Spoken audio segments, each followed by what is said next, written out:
Biden साहब Trump की सारी पॉलिसीज को ख़त्म कर रहे हैं। डेमोक्रेट पार्टी तैयारी करती नज़र आ रही है कि ट्रंप कभी दोबारा सदर ना बने। ट्रंप साहब मोदी जी को तो बहुत पसंद करते थे, लेकिन पाकिस्तान के साथ इनकी कभी बनी नहीं। लेकिन अब यह ख्याल किया जा रहा था कि शायद बेहतरी आ जाए। बाइडेन जब वाइस प्रेसिडेंट थे तो पाकिस्तान कई बार आए थे। उन्होंने 3 पाकिस्तानियों को अपनी इंतजामिया में शामिल किया है। तो क्या हम ये समझें कि ताल्लुकात बहुत बेहतर होने लगे हैं? माफ़ कीजिएगा, लेकिन ज़रा बुरी खबर लेकर हाजिर हुआ हूँ। आइए ज़रा हिसाब लगाते हैं कि बाइडेन दौर में पाक अमेरिका ताल्लुकात कैसे रहेंगे। मैं हूँ नुमान आबिद।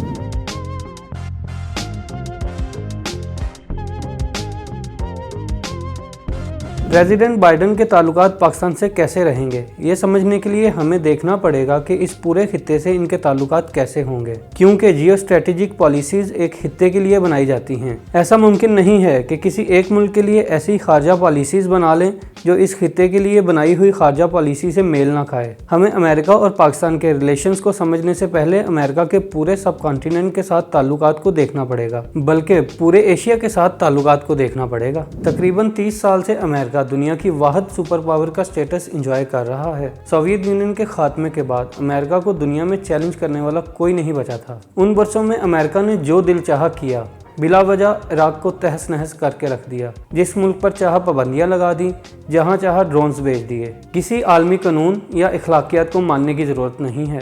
सुपर पावर होने का पूरा मजा लूटा अमेरिका ने। लेकिन अब हालात पहले जैसे नहीं रहे। पहले 2008 में इकोनॉमी की ऐसी बैंड बजी कि अमेरिका दुनिया का सबसे ज्यादा मकरूज मुल्क बन गया। हत्ता कि अमेरिका चीन से भी $1 ट्रिलियन से ज्यादा का कर्ज ले चुका है। अब जाहिर सी बात है कि एक बहुत बड़े हाथी को अगर कुछ जख्म लग जाएं तो वो एकदम से तो जा नहीं गिरता। अमेरिका के साथ भी यही हो रहा है। चीन की तरक्की की रफ्तार अमेरिका की सोच से ज्यादा है। दूसरी तरफ इराक जैसी बोंगियां मारने की वजह से अमेरिका के पास भी दमखम पहले के मुकाबले में बहुत कम रह गया है। अमेरिका की स्टेट पॉलिसी है कि चीन को रोकने के लिए भारत को इस्तेमाल किया जाए। इसके लिए अमेरिका भारत से हर तरह का तावन कर रहा है। अगर अमेरिका को कोई ऐसा प्रोडक्ट चाहिए हो जिसे दुनिया में भारत समेत 20 ममालिक बनाते हों, तो अमेरिका सिर्फ भारत को ही ऑर्डर देगा। भारत के साथ हर तरह की पार्टनरशिप की जाती है, टेक्नोलॉजी शेयरिंग की जाती है, कल्चर एक्सचेंज प्रोग्राम किए जाते हैं, एडमिनिस्ट्रेशन में भारतीय लोगों को शामिल किया जाता है। बल्कि हाल ही में United states naval institute US strategic framework में ये बात साफ साफ लिखी है कि अमेरिका भारत को सपोर्ट करेगा और कश्मीर के मौजू पर कोई बात नहीं सुनेगा। 5 जनवरी को जारी होने वाले इस फ्रेमवर्क में यह भी लिखा है कि अमेरिका भारतीय फौज को हर तरह की सपोर्ट देगा और भारतीय दिफाई निज़ाम को बेहतर से बेहतर बनाएगा। अभी जो सैटेलाइट डाटा शेयरिंग का मायदा हुआ है वो भी इसी सिलसिले की एक कड़ी है। ये सब कुछ किया इसलिए जा रहा है कि चीन की तरक्की अमेरिका के अंदाज़ों से बहुत तेज़ है। चीन दुनिया का सबसे बड़ा एक्सपोर्ट सरप्लस लेकर बैठा हुआ है, यानी सारी दुनिया से पैसे का रुख चीन की तरफ हो रहा है। और कोविड भी चीन का कुछ ज़्यादा नुकसान नहीं कर सका। एक बार फिर चीन ने अंदाज़ों से ज़्यादा तरक्की की है। अमेरिका को एक और सुपर पावर उभरती हुई नज़र आ रही है। अमेरिका के लिए चीन को रोकना इंतहाई ज़रूरी है और ऐसा करने में एक ही मुल्क इनके काम आ सकता है, वो है भारत। और दूसरी तरफ भारत को भी अमेरिका से दोस्ती में कम से कम शॉर्ट टर्म फ़ायदा तो नज़र आ रहा है। अमेरिका से बहुत सी टेक्नोलॉजी मिलती है, इकॉनमी स्ट्रांग होती है, मुल्क में पैसा आता है, फ़ौज ताकतवर बनती है, फ़ायदा ही फ़ायदा है। और फिर अगर अमेरिका से दोस्ती हो तो दुनिया भी कश्मीर और मुस्लिम मुखालिफ कवानीन पर चुप ही रहेगी। और फिर जाहिर है अगर गंदी सियासत करनी है तो फिर किसी बड़े दुश्मन की ज़रूरत तो रहेगी। अगर भारत के 2 दुश्मन होंगे तो नेशनलिज्म की सियासत करने वालों को फ़ायदा मिलेगा, मोदी जी को फ़ायदा मिलेगा। तो अमेरिका और भारत की दोस्ती दोनों की स्ट्रेटेजिक ज़रूरत है। ये गहरी से मज़ीद गहरी होना लाजमी है। यहाँ से अंदाज़ा लगा लें कि ओबामा की जवानी के बहुत से दिन कराची में गुजरे हैं। उनकी वालदा ज़राई तरक्याती बैंक में काम करती थी, लेकिन बतौर सदर उन्होंने कभी पाकिस्तान का दौरा नहीं किया। भारत के दौरे किए हैं, पाकिस्तान आना गवारा नहीं किया। ये पाकिस्तान को एक पैगाम था और उसी ओबामा के वाइस प्रेसिडेंट आज अमेरिका के सदर हैं। अमेरिका में आजकल भारत के मुतालिक एक अजीबोगरीब किस्म की गर्मजोशी है और ये पिछले दिनों में ही बनी है। इसकी भी एक अपनी ही कहानी है। 16 जून 2015 को ट्रंप ने प्रेसिडेंट बनने के लिए कैंपेन करने का ऐलान किया। उस वक्त ट्रंप के शो का नया सीज़न आने वाला था اور ہر کوئی یہی سمجھا تھا کہ ٹرمپ صرف ٹی وی کی ریٹنگ بڑھانے کے لیے یہ اعلان کر رہے ہیں۔ کوئی سوچ بھی نہیں سکتا تھا کہ وہ صدر بن جائیں گے۔ ٹرمپ نے بہت ہی زبردست اسٹریٹجی اپنائی تھی۔ امریکہ میں ویسے تو ابراہم لنکن نے قانونی طور پر غلامی کا خاتمہ کر دیا تھا، لیکن امریکی قوم کے ایک بڑے حصے میں نسل پرستی زندہ رہی۔ Doctor Martin Luther king junior کی کیمپین دیکھیں یا آج کل چلنے والی بلیک لائیوز میٹر کیمپین، نسل پرستی تو آج بھی زندہ ہے۔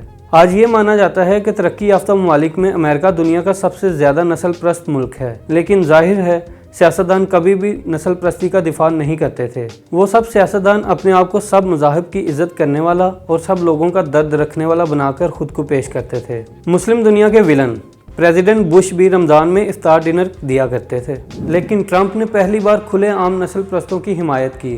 انہوں نے مسلمانوں کے خلاف اڑنے والی جھوٹی افواہوں کی سپورٹ کی۔ ٹرمپ صاحب کی حکومت میں تو مسلمانوں کو ایک طرح سے کھلے عام امریکہ کا دشمن سمجھا گیا، بلکہ مسلمانوں کی ہی کیا، باہر سے آنے والے ہر کسی کا راستہ روکنے کی کوشش کی۔ بیسیکلی ٹرمپ صاحب نے اس ووٹر کی سپورٹ حاصل کرنے کی کوشش کی جس میں شعور کم ہوتا ہے۔ کوئی اور سیاستدان ایسا کرتا نہیں تھا، کیونکہ انہیں اپنی عزت پیاری ہوتی ہے۔ ٹرمپ کی پہلے ہی کوئی عزت نہیں تھی۔ جس شخص کا بزنس ہی ٹیکس فراڈ، بینک فراڈ، جوا اور عورتوں کے جسم کی نمائش کر کے پیسہ بنانا رہا ہو، اس کے لیے عزت کوئی مسئلہ تو ہوتا ہی نہیں۔ لہٰذا ٹرمپ نے پرانے انداز کی سیاست بالکل ہی نہیں کی۔ اس نے صاف صاف نسل پرستی کی سیاست کی۔ امریکہ کی میجورٹی وائٹ کمیونٹی کی ہے۔ اس کمیونٹی کے جو لوگ ذرا نسل پرست قسم کے ہیں، انہیں تو لگا کہ ہمارا مسیحا آ گیا ہے۔ پہلی بار کسی نے ان کے دل کی بات کی ہے۔ وہ تو یہ نہیں سمجھتے تھے کہ امریکہ کی بڑی بڑی کمپنیاں جن کے ٹیکس کی وجہ سے امریکہ سپر پاور ہے، وہ چل ہی امیگرینٹس پر رہی ہے۔ ساری دنیا سے برین ڈرین ہوتا ہے، جو مائکروسافٹ اور ایپل جیسی کمپنیوں میں سب کچھ کرتا ہے۔ H-1B ویزا کے ذریعے ساری دنیا سے بہترین سائنٹسٹ اور ٹیکنیشینز کو امریکہ بلا لیا جاتا ہے اور ان کے زور پر یہ کمپنیاں چلائی جاتی ہیں۔ یہ وہ بات ہے جو بے شعور ووٹر سمجھتا نہیں ہے کہ اگر امیگرینٹس نہ آئے تو امریکہ ہی تباہ ہو جائے گا، اور ٹرمپ نے انہی کی کم عقلی کو کیش کیا، مسلمانوں کو دشمن بنایا، بلیک کمیونٹی کو دشمن بنایا، امیگرینٹس کو دشمن بنایا۔ لیکن بہرحال ٹرمپ نے ایک کام ضرور کیا، اس نے ایک مائنارٹی کو ضرور پکڑا۔ ٹرمپ نے صرف انڈین کمیونٹی کو ٹارگٹ کیا، بلکہ دنیا میں دو ہی لیڈر ٹرمپ کے دوست ہیں، نیتن یاہو اور مودی جی۔ ٹرمپ نے الیکشن سے پہلے امریکہ کی 3 ملین کی ہندوستانی کمیونٹی کو اٹریکٹ کرنا شروع کر دیا تھا۔ The Indian and Hindu community will have a true friend in the White House. We will defeat radical Islamic terrorism. I look forward to working with Prime Minister Modi. Abi ki bar, Trump, Sarkar. We love the Hindus. We love India. I'm Donald Trump and I approve this message. یہ Trump کی election campaign کی ایک add تھی۔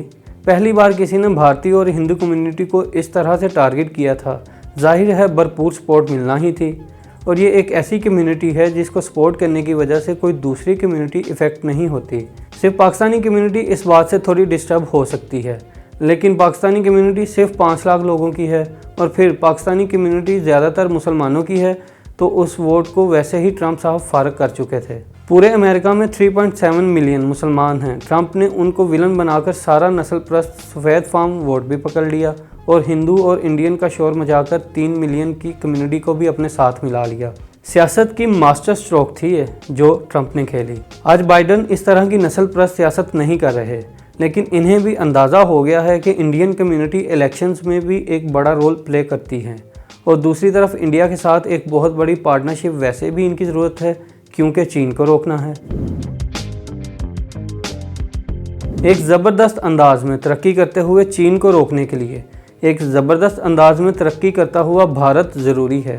امریکہ نے سمندروں میں چین کو گھیرا ہوا ہے تاکہ اگر کبھی طاقت کے زور پر چین کو دھمکانا ہو تو دھمکایا جا سکے۔ دوسری طرف چین نے بھی اس کے جواب میں اپنی فوج پر ٹھیک ٹھاک خرچہ کیا ہے۔ اس کے علاوہ روس کے ساتھ اسٹریٹجک پارٹنرشپ ہے، جو کہ شاید دنیا کی دوسری سب سے تگڑی آرمی مانی جاتی ہے، اور پھر اوبور کا ماسٹر پلان جس کا سب سے اہم روٹ سی پیک ہے۔ وہ زمینی راستوں سے یورپ، پورے ایشیا اور گوادر کے ذریعے عرب ممالک اور پھر افریقہ تک کا راستہ بنا رہا ہے۔ چین چونکہ خود ریجن کا ملک ہے، اس کی اپروچ ہے، اس کے لیے ٹریڈ آسان ہے۔ انڈیا کو بھی یہی ایڈوانٹیج ہے، اسی لیے امریکی کمپنیاں آج کل بھارت میں بڑی بڑی انویسٹمنٹس کر رہی ہیں۔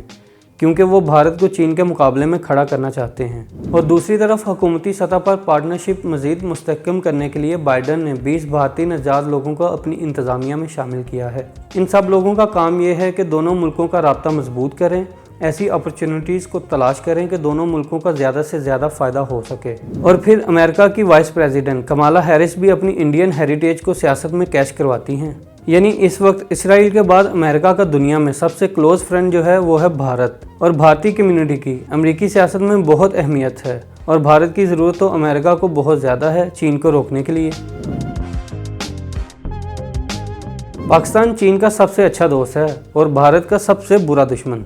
अब ये बात कहने के बाद सवाल बचता ही नहीं कि बाइडन साहब पाकिस्तान के साथ कैसे ताल्लुकात रखेंगे। लेकिन बहरहाल बाइडन पुराने अंदाज के सियासतदान हैं, वो पाकिस्तान से खुल्लम खुल्ला तो नहीं बिगाड़ेंगे। इसलिए भी कि भारत को भी तो पता होना चाहिए कि जो ऑफर्स इन्हें कराई जा रही हैं वो पाकिस्तान को भी करवाई जा सकती हैं, ताकि भारत अपनी लिमिट में रहे। बाइडन इंतज़ामिया में 3 पाकिस्तानी अमेरिकन ओहदेदार भी हैं। अली जैदी व्हाइट हाउस में डेप्यूटी क्लाइमेट चेंज एडवाइज़र बने हैं। सलमान अहमद के पास director of policy planning in US state department का ओहदा है और साइमा मोहसिन को मिशिगन स्टेट में एक हुकूमती अटर्नी का ओहदा दिया गया है।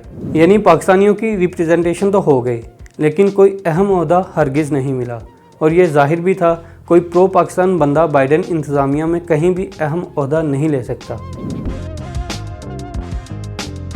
अमेरिका की स्टेट को अपना सुपर पावर स्टेटस बचाने के लिए भारत की ज़रूरत है, इसलिए अमेरिका भारत को मुख्तलिफ तरीक़ों से फ़ायदा पहुंचाकर तरक्की दे रहा है। 1950s और 60s में ये सारे फ़ायदे हम उठाया करते थे। तब हम अमेरिका के बेस्ट फ्रेंड थे। तब पाकिस्तान भारत के मुकाबले में बहुत तरक्की याफ्ता और अमीर मुल्क था। आज भारत है, इसमें कोई अजीब बात नहीं है। पाकिस्तान ने चुना है कि रीजन के मुल्कों से दोस्ती की जाए, क्योंकि अमेरिका तो अपना काम ख़त्म होने पर 7 समंदर पार जा बैठता है, बुरे वक्त में काम नहीं आता, क्योंकि आपका बुरा वक्त उसका मसला नहीं है।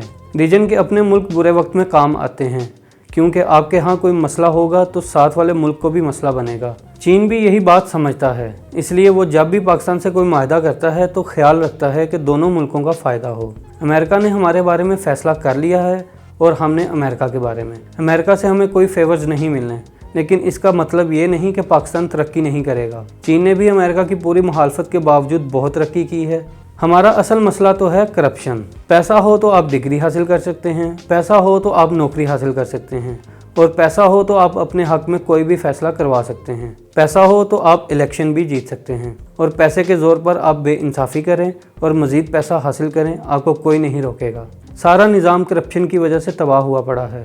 हमारा बासमती चावल मुल्क से बाहर एक्सपोर्ट होता है, बाहर जाकर इसकी पैकेजिंग की जाती है और वो आगे रॉयल इंडियन बासमती के नाम से सारी दुनिया में सेल होता है। सियालकोट में फ़ुटबॉल बनता है जो 700 से 800 रुपये में बन जाता है, लेकिन उसी फुटबॉल पर एडिडास की मोहर लगती है और वो फिर $120 यानी पाकिस्तानी 15 से 16 हज़ार रुपये में सेल होता है। और वो जो बीच में इतना लंबा चौड़ा प्रॉफिट है वो पाकिस्तान के हिस्से में बिल्कुल नहीं आता, वो जाता है एडिडास को। हमारे यहाँ कमी ये है कि हम लोकल ब्रांड को इस्टेब्लिश ही नहीं होने देते। करप्शन की एक और मिसाल हम स्पोर्ट्स से ले सकते हैं। 1994 में पाकिस्तान 4 स्पोर्ट्स में वर्ल्ड चैम्पियन था। स्क्वाश में तो कई साल हर टूर्नामेंट के फाइनल में दोनों पाकिस्तानी ही होते थे।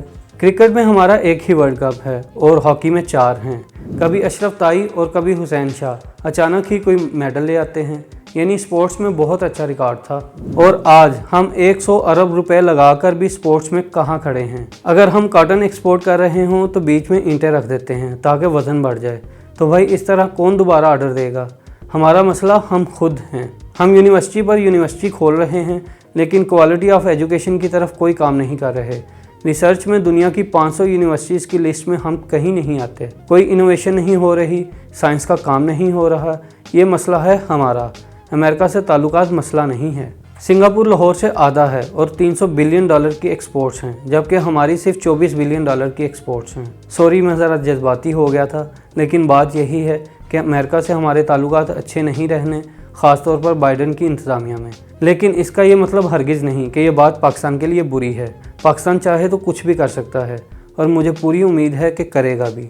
हमें अमेरिका से फेवर्स की ज़रूरत नहीं है, हमें बस थोड़ा सा अपने आप को ठीक करने की ज़रूरत है। बाकी सब कुछ खुद ब खुद ठीक हो जाएगा। दुआओं में याद रखिएगा। मिलते हैं अगली वीडियो में।